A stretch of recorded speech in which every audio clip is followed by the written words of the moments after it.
Kamalapur rail স্টেশনের প্ল্যাটফর্মে দীর্ঘ অপেক্ষা যাত্রীদের। ঈদ যাত্রার দ্বিতীয় দিনে সকাল 8:30টার ট্রেন ধরতে অনেকে এসেছেন ভোরবেলা, কিন্তু উত্তরবঙ্গগামী বুড়িমারি এক্সপ্রেস ট্রেন কমলাপুর ছেড়ে যায় প্রায় 3.5 ঘন্টা বিলম্বে। ভ্যাপসা গরমে বয়স্ক স্বজন আর শিশুদের নিয়ে ভোগান্তি পোহাতে হয় উত্তরবঙ্গগামী যাত্রীদের। 3 ঘন্টার মতো এখানে ওয়েট করতে হচ্ছে বাচ্চা নিয়ে, মহিলা মানুষ নিয়ে। আসলেই এটা অনেক একটা বোরিং এবং কষ্টের বিষয়। বাচ্চা নিয়ে গরমের মধ্যে বসে থাকা, আমার মা অসুস্থ, এখন এভাবে বসে থাকা। এখন তো 3 ঘন্টা লেট বলতেছে, এখন কখন আসবে তাও তো ঠিক নাই।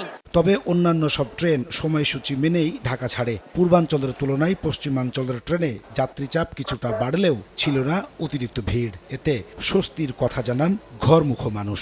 আমি অনেক বেশি মানুষ এক্সপেক্ট করেছিলাম, বেশি ভিড় এক্সপেক্ট করেছি, কিন্তু অনেক কম মানুষজন। তেমন ভিড় নেই, ভালোভাবেই যেতে পারছি। তেমন গাদাগাদি নাই এবং মোটামুটি নিট অ্যান্ড ক্লিন আছে। জার্নিটায় আমরা একটু কমফোর্টেবল ফিল করছি আর কি। এদিকে কমলাপুর স্টেশন পরিদর্শনে এসে সড়ক পরিবহন ও রেলমন্ত্রী জানান, ঈদ যাত্রা নির্বিঘ্ন করতে বহরে 10টি বিশেষ ট্রেন যোগ হচ্ছে। যে সমস্ত জায়গায় ঝুঁকি আছে, দুর্ঘটনা ঘটতে পারে, ডিরেল হয়ে যেতে পারে, সেই সব জায়গা চিহ্নিত করে এবার আমরা বিশেষ ব্যবস্থা ঈদের আগে নিয়েছি। এটা চলমান আছে এবং সবসময় সতর্ক আমরা আছি। আশা করছি কোনো বড় বিপর্যয় ইনশাল্লাহ হবে না। এদিকে বাসেও বেড়েছে যাত্রীচাপ। সায়দাবাদ বাস টার্মিনাল ঘুরে দেখা যায়, ঈদ উপলক্ষে ঘরমুখ মানুষের ভিড় বাড়লেও ভোগান্তি ছাড়া অনেকটা নির্বিঘ্নেই রাজধানী ছাড়ছে নগরবাসী।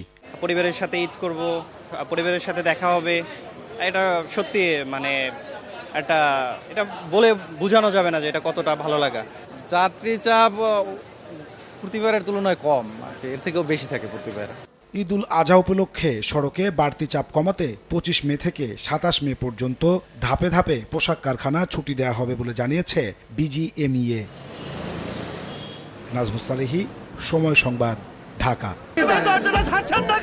আমি কি কিছু ধরেছি নাকি? আপুটা আপনাকে চেক আউট করছে। জাস্ট কুল থাকুন।